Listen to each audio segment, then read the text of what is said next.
Hello children, today we will be learning Geography, Class 7, Chapter 8, How Seasons Occur, Part 2.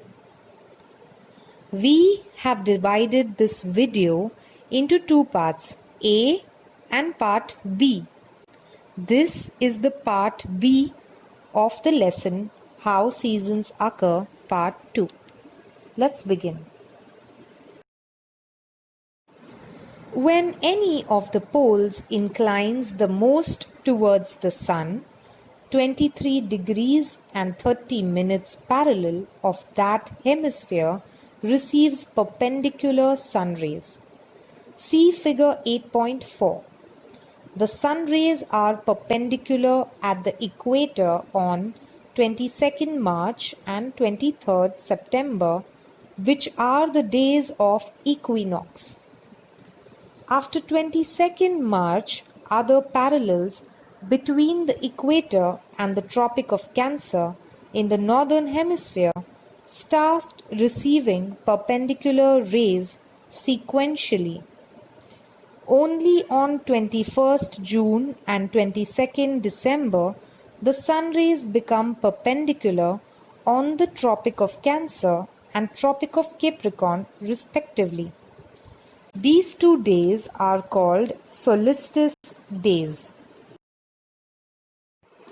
Sun rays are never perpendicular on any of the parallels between Tropic of Cancer and the North Pole or between Tropic of Capricorn and the South Pole. 21st June is the longest day and it marks the shortest night in the Northern Hemisphere. Similarly, 22nd December marks the longest day and the shortest night in the Southern Hemisphere. 22nd December is the shortest day in the Northern Hemisphere.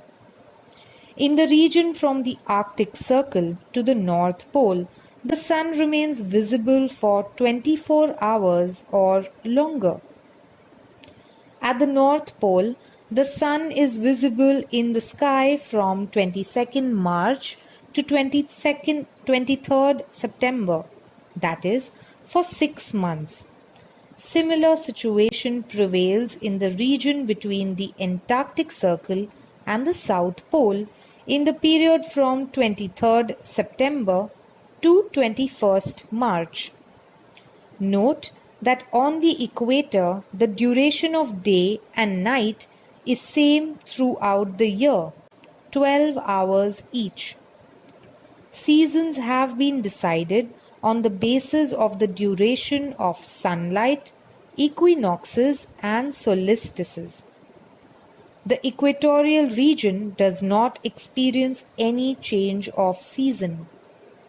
Hence, the climate in that region does not change at all in the year. In places beyond the equatorial region in either hemispheres, summers or winters are experienced one after the other within a year.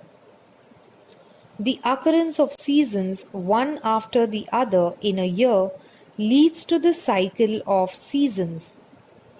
Generally, there are 2 seasons, summer and winter, on the earth. However, in some places, seasons are taken to be 4 in all. The changes in the atmosphere, vapor in the air, the wind and the precipitation also influence the seasons. Continuous occurrence of rain in a specific period gives rise to an additional season besides summer and winter. Due to the local conditions, seasons other than summer and winter are seen to occur in different parts. For example, rains occur in India in a specific period. Therefore, we consider 4 seasons, such as summer, rainy season, the period of retreating monsoon, and winter. There are 4 seasons in Europe and North America too. They are summer, autumn, winter, and spring.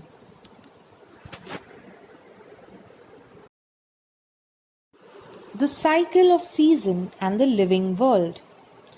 If the Earth's axis were not tilted, the same climatic conditions would have prevailed throughout the year.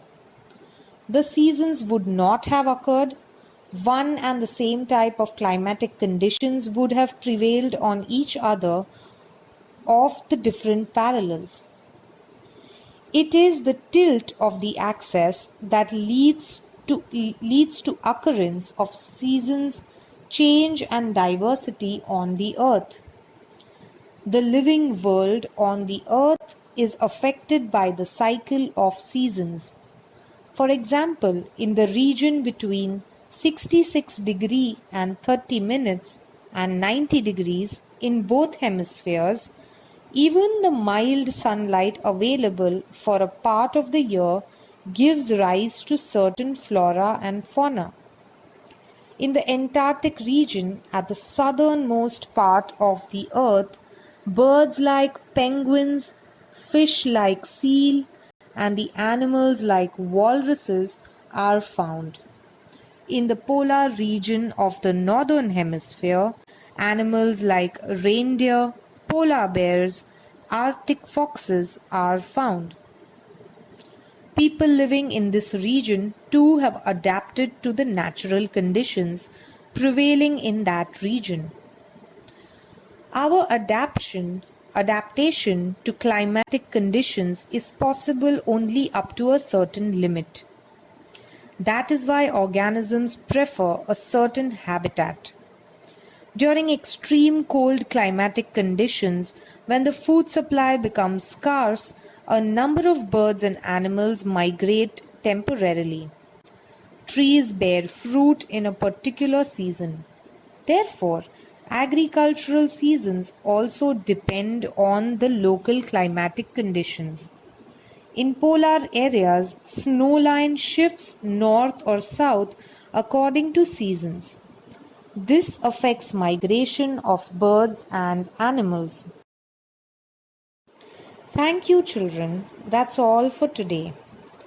Please make sure you watch both the parts of this video, that is part A and part B. Also, make sure you read the textbooks. Feel free to ask any questions you may have.